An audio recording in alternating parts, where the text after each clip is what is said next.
Somos la primera radio del norte del Perú. En Trujillo nos encuentras en los 96.1 de la frecuencia modulada estéreo. Y para el Perú y el mundo, en Facebook somos Radio FM 96, espacio oficial. FM 96, mi radio de recuerdos.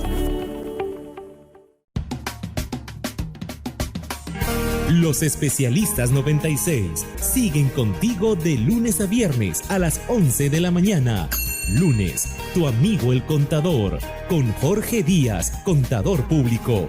Martes, reflexión y guía espiritual en Salud para el Alma.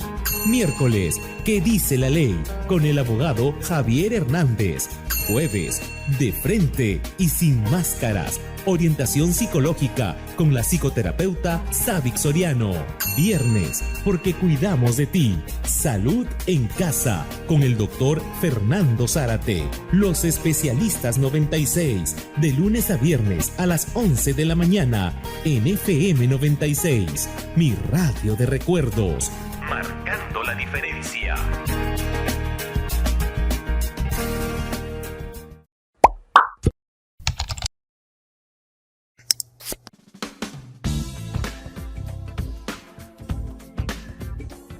Hola, muy buenos días tengan todos ustedes amigos. Soy Jorge Díaz, tu amigo el contador. Hoy, 8 de agosto del 2022, iniciamos un nuevo programa donde te hablaré el día de hoy de temas relevantes en lo laboral. Aquí por FM 96, mi radio de recuerdos, marcando la diferencia.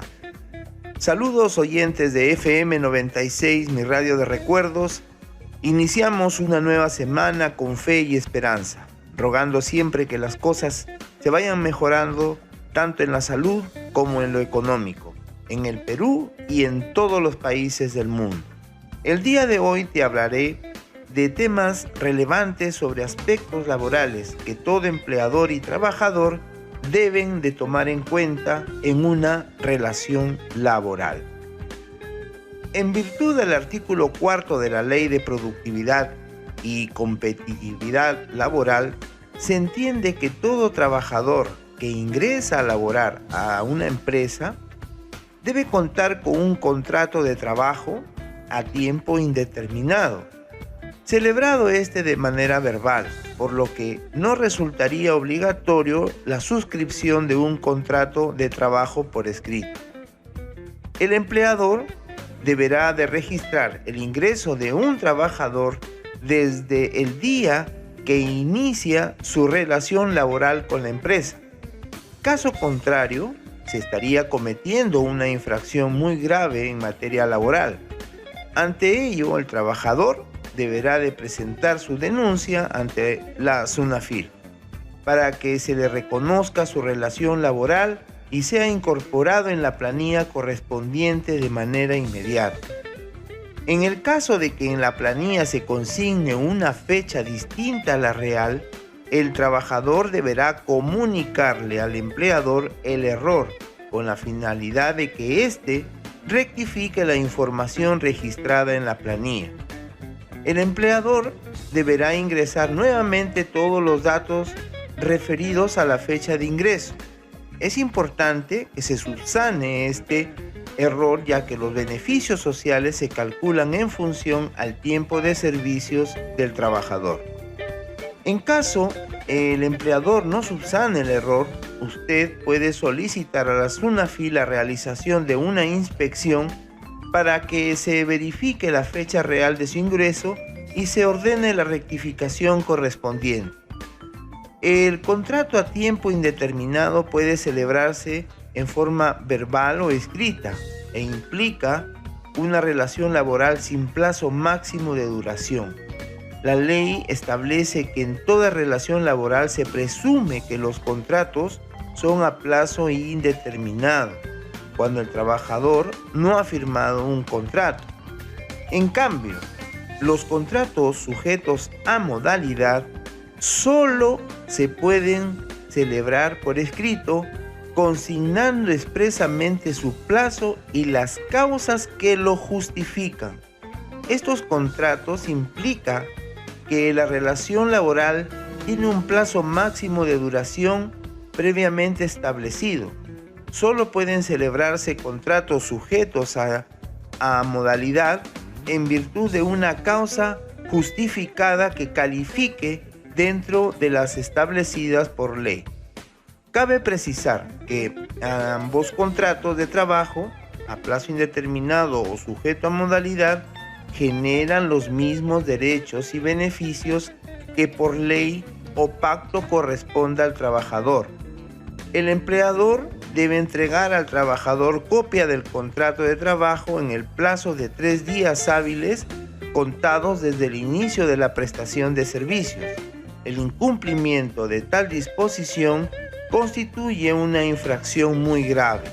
En principio, todo despido arbitrario es pasible de una indemnización por parte del empleador.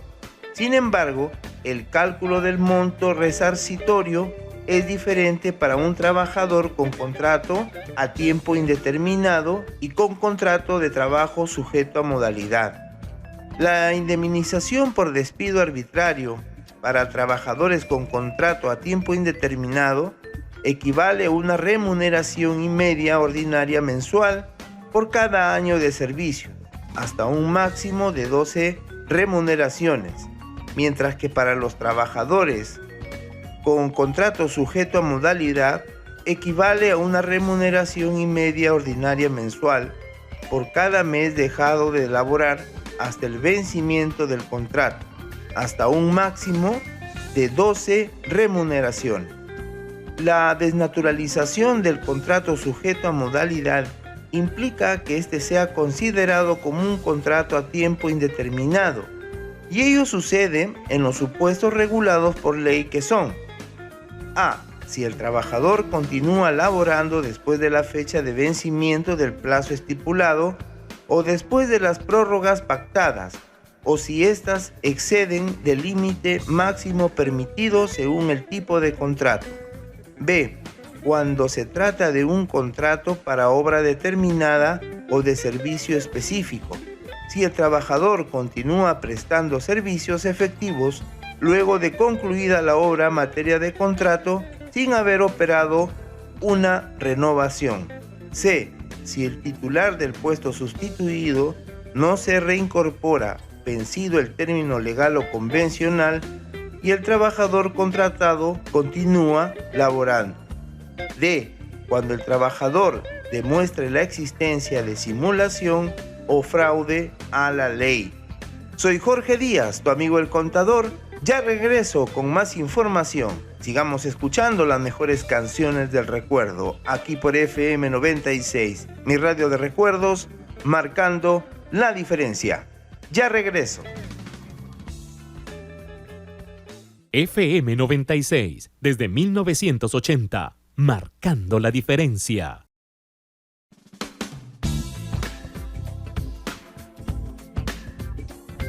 Hola, soy Jorge Díaz, tu amigo el contador. Aquí de regreso nuevamente con ustedes por FM 96, mi radio de recuerdos, marcando la diferencia. La jornada de trabajo es el tiempo que cada trabajador dedica a la ejecución de su prestación para el que ha sido contratado. Esta jornada tiene un límite establecido por la ley, que es de 8 horas diarias o de 48 horas semanales como máximo.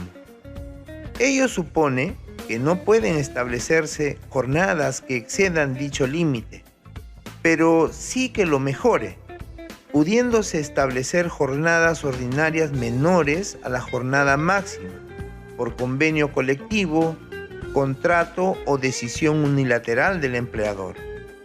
Se encuentran excluidos de la jornada máxima legal los trabajadores de dirección, los que no se encuentran sujetos a fiscalización inmediata y los que prestan servicios intermitentes de espera, vigilancia o custodia. La jornada de trabajo de los adolescentes se aplica de acuerdo a su edad. De 14 años, su jornada de trabajo es de 4 horas diarias o 24 horas semanales. Los menores de edad de entre 15 a 17 años son 6 horas diarias o 36 horas semanales. Se entiende por jornada nocturna el tiempo trabajado entre las 10 de la noche y 6 de la mañana del día siguiente en los centros de trabajo en que las labores se realizan por turnos que comprenda jornadas en horario nocturno. Estos deberán, en lo posible, ser rotativos. Los trabajadores que laboran en horario nocturno no podrán percibir una remuneración semanal, quincenal o mensual inferior a la remuneración mínima mensual vigente a la fecha de pago, con una sobretasa del 35%. Es decir, a la fecha, el trabajador que labora en jornada nocturna no podrá percibir menos de 1.383.75. Cuando la jornada es cumplida en horario diurno y nocturno, la sobretasa se aplicará en forma proporcional al tiempo laborado en horario nocturno. El horario de refrigerio es el tiempo otorgado al trabajador para la ingesta de su alimentación principal, cuando coincida con la oportunidad del desayuno, almuerzo o cena, o de un refrigerio propiamente dicho, y o al descanso. Si el horario habitual del refrigerio destinado a la cena y o descanso coincide con la jornada nocturna, el empleador debe otorgarle al trabajador un tiempo de refrigerio no inferior a 45 minutos. El horario de refrigerio no forma parte de la jornada ordinaria, salvo que por convenio colectivo o pacto individual se disponga lo contrario. El trabajo en sobretiempo u horas extras es el tiempo trabajado antes de la hora de ingreso o después de la hora de salida, que excede la jornada de trabajo diaria. El trabajo en sobretiempo es voluntario, tanto en su otorgamiento por el empleador como en su realización por el trabajador. Solo es obligatorio en casos fortuitos o de fuerza mayor que pongan en peligro a las personas, los bienes del centro de trabajo o la continuidad de la actividad productiva. Las horas extras se calculan por día. Las 2 primeras horas se pagan con un recargo a convenir que no puede ser inferior al 25% del valor hora de la remuneración mensual del trabajador. Las horas extras posteriores se pagan con una sobretasa del 35% del valor hora. Las horas de sobretiempo sí se puede compensar con periodos equivalentes de descanso siempre y cuando exista un acuerdo entre el empleador y el trabajador.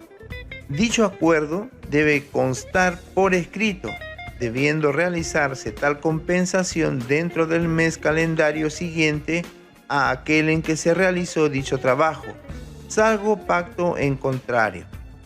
El empleador está obligado a registrar el trabajo prestado en sobretiempo mediante la utilización de medios técnicos o manuales, seguros y confiables.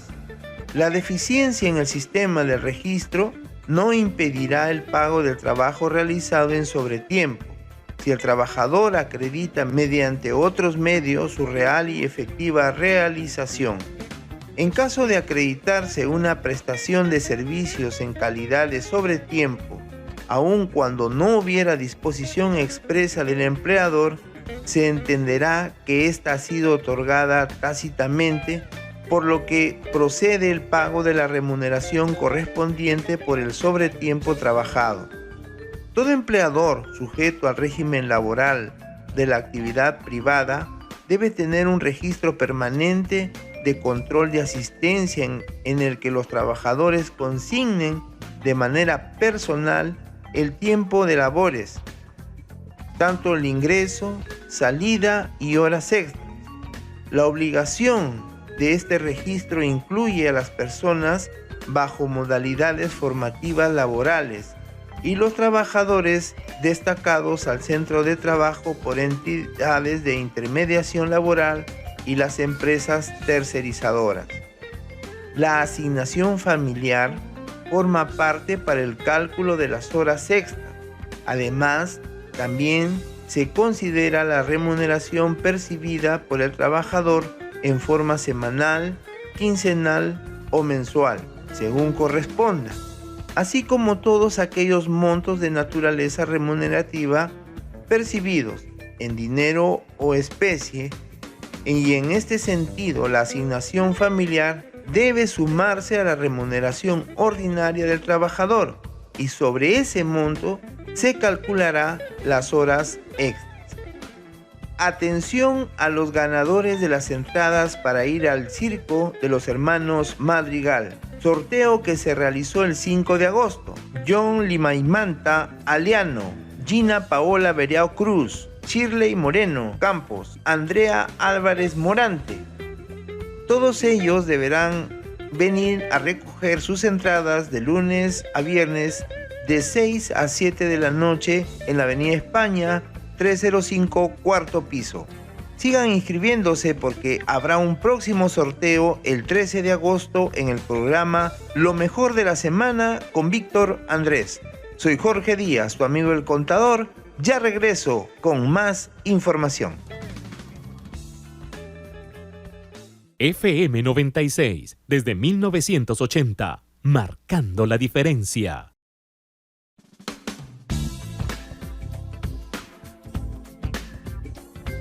Buenos días a todos los oyentes que recién se conectan con la señal de la radio FM 96, mi radio de recuerdos, marcando la diferencia. Soy Jorge Díaz, tu amigo el contador. La remuneración por el día de descanso semanal obligatorio será equivalente al de una jornada ordinaria, debiendo considerarse lo siguiente.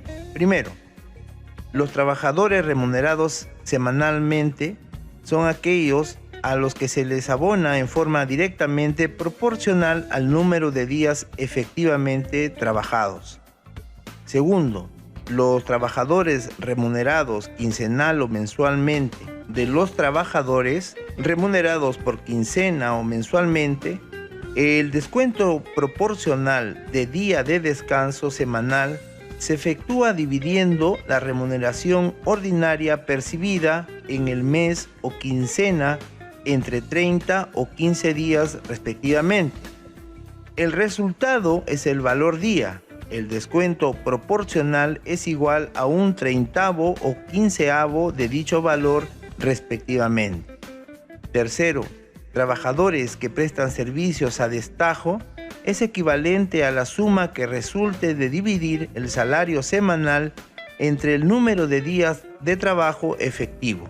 Los trabajadores que laboren en su día de descanso semanal sin sustituirlo por otro día en la misma semana tienen derecho al pago de la remuneración correspondiente a la labor efectuada más una sobretasa del 100%. No obstante, en caso exista situación del día laborado por otro de descanso, no corresponde el pago de la sobretasa.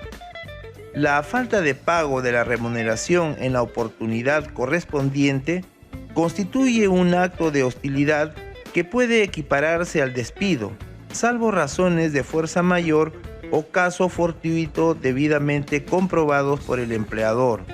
En estos casos, el trabajador puede optar por denunciar ante la SUNAFIL. Puedes presentar gratuitamente tu denuncia ante la SUNAFIL a fin de que se realicen las investigaciones de los presuntos actos de hostilidad.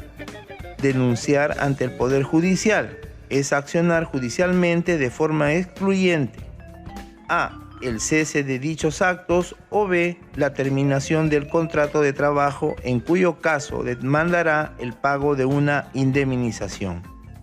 El trabajador, antes de accionar judicialmente, deberá emplazar por escrito a su empleador imputándole el acto de hostilidad correspondiente, otorgándole un plazo razonable no menor de 6 días naturales para que efectúe su descargo o enmiende su conducta según sea el caso. La remuneración integral anual es aquel acuerdo entre el empleador y el trabajador para unificar la remuneración ordinaria y los demás beneficios legales o convencionales, con excepción de las utilidades, mediante el cual se abona la totalidad de créditos laborales o convencionales de manera mensual o distinta a la convencional, cuyo monto mensual no podrá ser menor a 2 unidades impositivas tributarias. Todo trabajador sujeto al régimen laboral de la actividad privada tiene derecho a 2 gratificaciones legales, una por fiestas patrias y otra por Navidad. Esto indistintamente de que su contrato sea indeterminado, a plazo fijo o a tiempo parcial. Los trabajadores sujetos a regímenes especiales se rigen por sus propias reglas. Cabe mencionar que las microempresas debidamente acreditadas en el REMIPE no se encuentran obligadas al pago de la gratificación. Las gratificaciones deben ser abonadas en la primera quincena de los meses de julio y diciembre, según el caso. El plazo para el pago de las gratificaciones establecidas en ley es indisponible para las partes, es decir, no se puede pactar otro plazo. La remuneración computable es la equivalente a la remuneración mensual que percibe el trabajador en la oportunidad en que corresponde otorgar el beneficio, la vigente la primera quincena de los meses de julio y diciembre, según corresponda. Se considera como remuneración computable a la remuneración básica y a todas las cantidades que regularmente percibe el trabajador en dinero o en especie, como contraprestación de su labor, cualquiera sea su origen o la denominación que se les dé, siempre que sean de su libre disposición. Se considera remuneración regular aquella percibida habitualmente por el trabajador, aun cuando sus montos puedan variar en razón de incrementos u otros motivos. Las gratificaciones son equivalentes a una remuneración íntegra si el trabajador ha laborado un semestre completo. El tiempo de servicios para efectos del cálculo de las gratificaciones ordinarias se determina por cada mes calendario completo, laborado en el periodo correspondiente, entre enero a junio o julio a diciembre. Se entiende que por meses calendarios completos laborados, aquel en que el trabajador ha tenido vínculo laboral desde el primer día hasta el último día del mes. Las gratificaciones por fiestas patrias y Navidad no se encuentran afectas a aportaciones, contribuciones ni descuentos de índole alguna, sin perjuicio de los descuentos establecidos por ley, autorizados por el trabajador o dispuestos por mandato judicial. El monto que abonan los empleadores por concepto de aportaciones al Seguro Social de Salud con relación a las gratificaciones de julio y diciembre son abonados a los trabajadores bajo la modalidad de bonificación extraordinaria. Los que están en e-salud será el 9% y los que están en EPS será del 6.75%. Esta bonificación no es considerada remuneración computable para el cálculo de beneficios sociales y debe ser otorgada en la misma oportunidad que se abone la gratificación. Las gratificaciones truncas se pagan de manera proporcional a los meses calendarios completos laborados en el periodo correspondiente, entre enero a junio o julio a diciembre. El plazo para pagar esta gratificación es de 48 horas contados desde el día siguiente del cese. Soy Jorge Díaz, tu amigo el contador. Ya regreso con más información. FM 96, desde 1980, marcando la diferencia.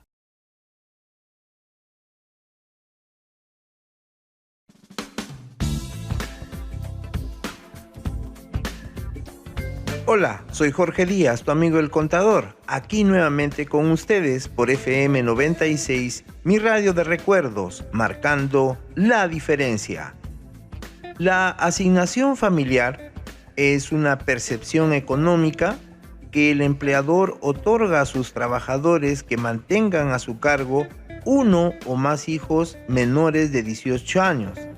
Se extiende el pago de la asignación familiar cuando el trabajador tenga hijos mayores de 18 años que estén cursando estudios superiores o universitarios, y en este caso se otorgará hasta la culminación de esto, por un máximo de 6 años posteriores al cumplimiento de dicha mayoría de edad.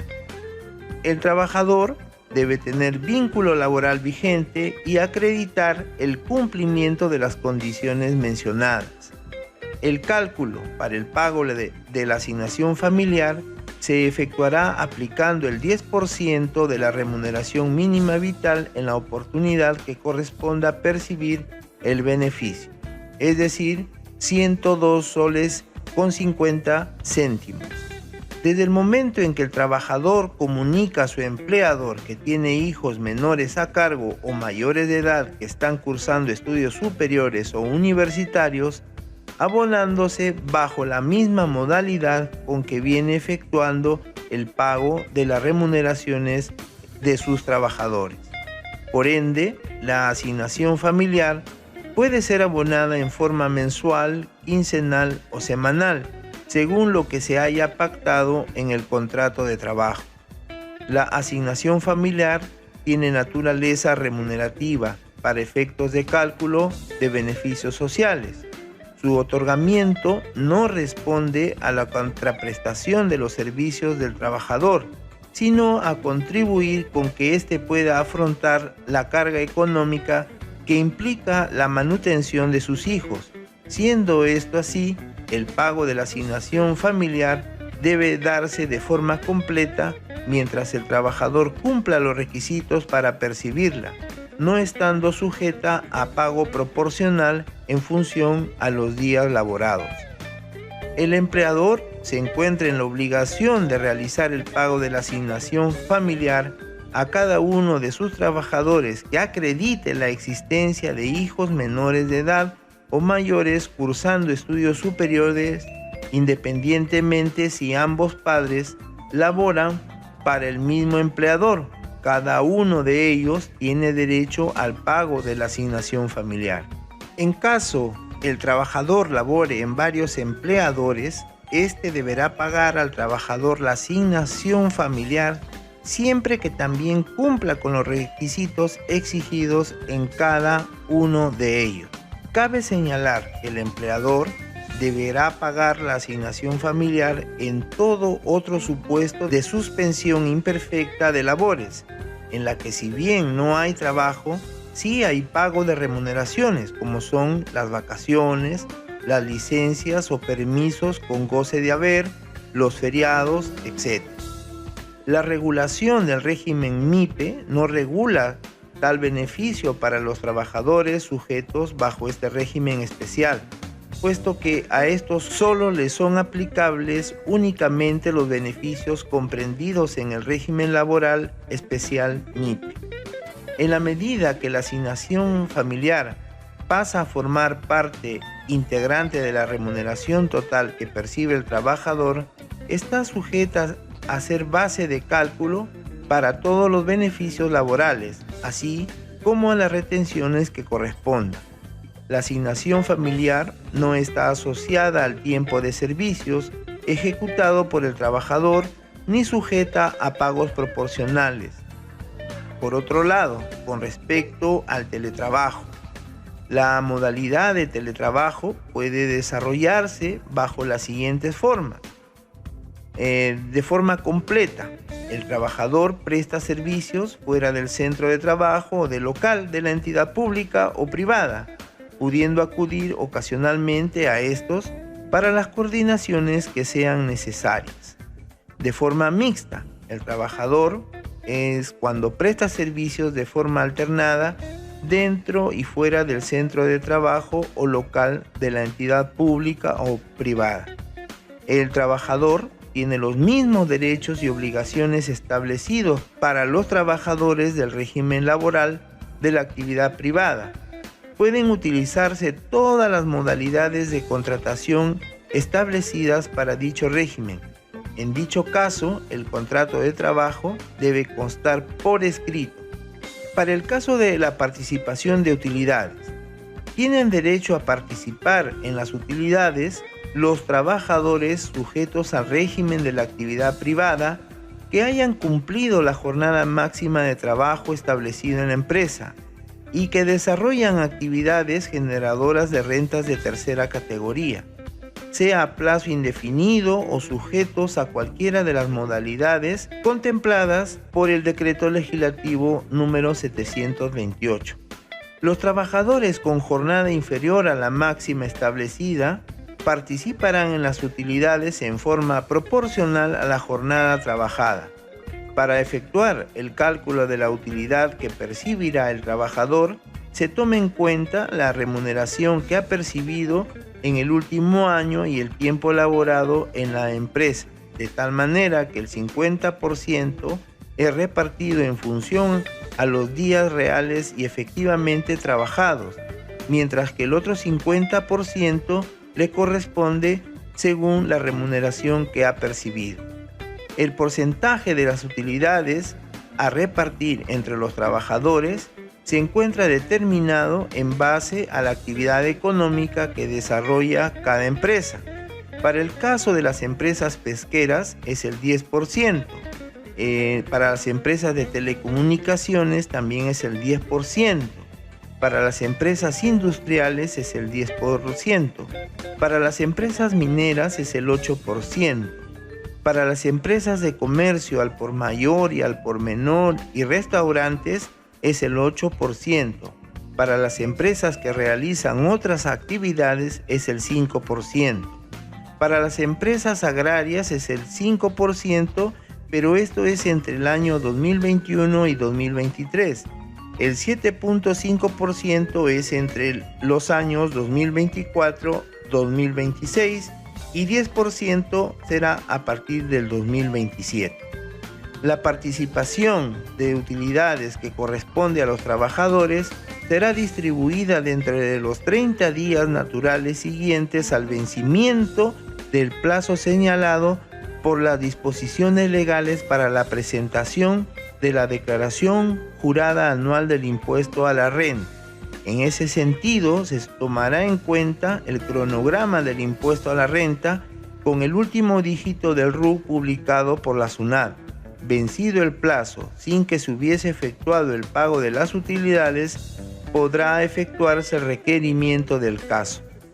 Los trabajadores que hubieran cesado en su labor antes de la fecha en que se distribuyen las utilidades tienen derecho a cobrar el monto que les corresponda en el plazo prescriptorio fijado por ley.